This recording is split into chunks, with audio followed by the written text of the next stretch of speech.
All right, so today we're going to be making a pendulum painting.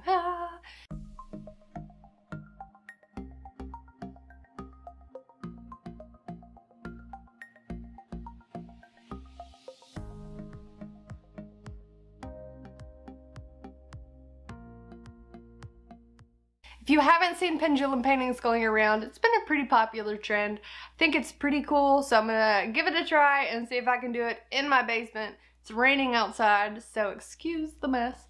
So first things first, obviously we're going to need paint.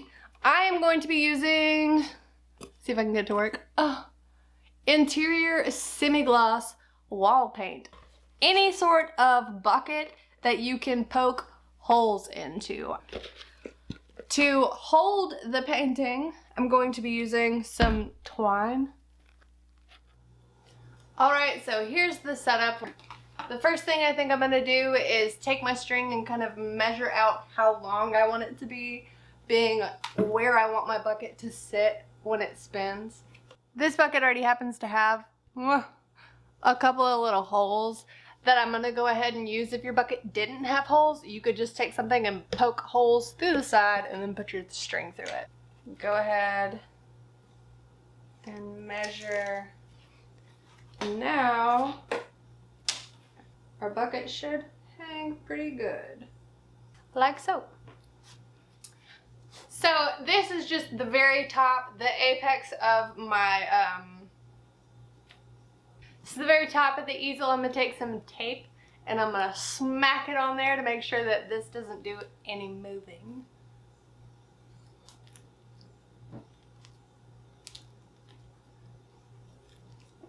Easy enough. Right, now I wanna make sure that this can rotate in a good circle. So I'm gonna take my string, go pretty far down with it. And then I'm going to take this and make it where this is just one piece of string instead of two separate pieces of string.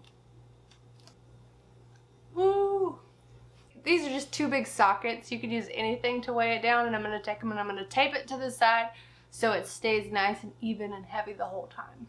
And I'm going to put them right below my strings so that way I know that the weight is evenly distributed. Just make sure that these are on here good because you don't want them to fall off. So I have my bucket, I have my weights connected. It's got a string connected to the top of my easel. Next thing I'm gonna do, I'm gonna use a screwdriver. You could use scissors, anything pointy. I'm gonna take it and I'm gonna poke a hole down the center of it. Be careful when you do this. Ta-da! It has these little lips from where I poked it. That's why I made sure to poke it from the inside to the outside so that doesn't disrupt the paint flow coming out. Now I am making sure to keep the lid close by so when I'm done with the painting I can just scoop it under the bottom and stop the paint from coming out and try and not make such a big mess. Probably gonna make a mess anyways, but you know, that's art, right?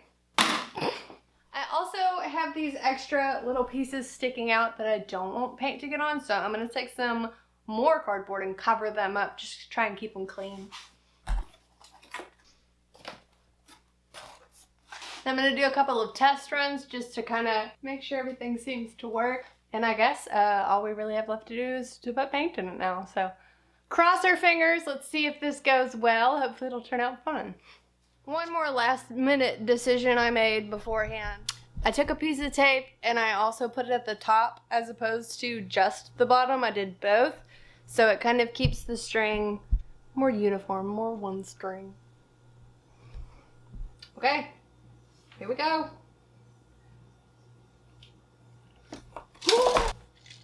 I'm gonna hold the easel this time.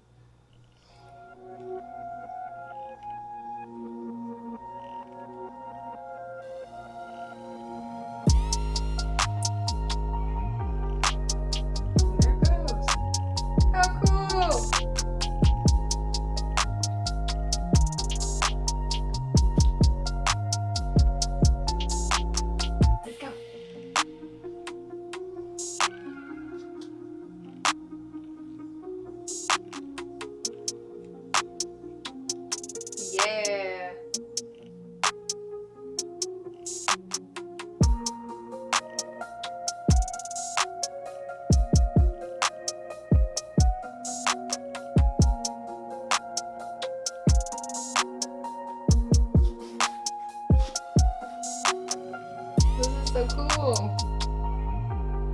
It's definitely taken some trial and error, but I'm still not mad about it.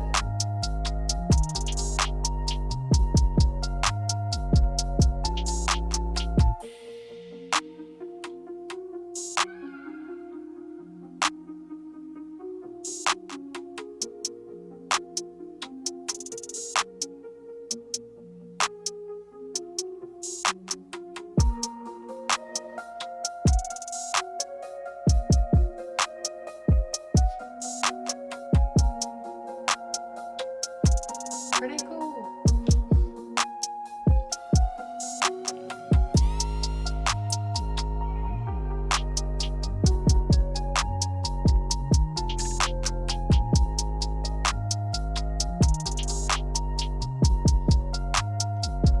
I think that's it. So I think that ended up pretty good. We ended up with a pretty cool painting. I will definitely be revisiting this concept now that I have learned and gone through the steps once already. Things I take out of it, definitely go bigger with your hole. But once again, all in all, I feel like we ended up with a pretty cool painting. So I'm not upset about it. So thanks for tuning in. Give me some comments down below what you think I could do next time I try it. And y'all have a great day. Thanks.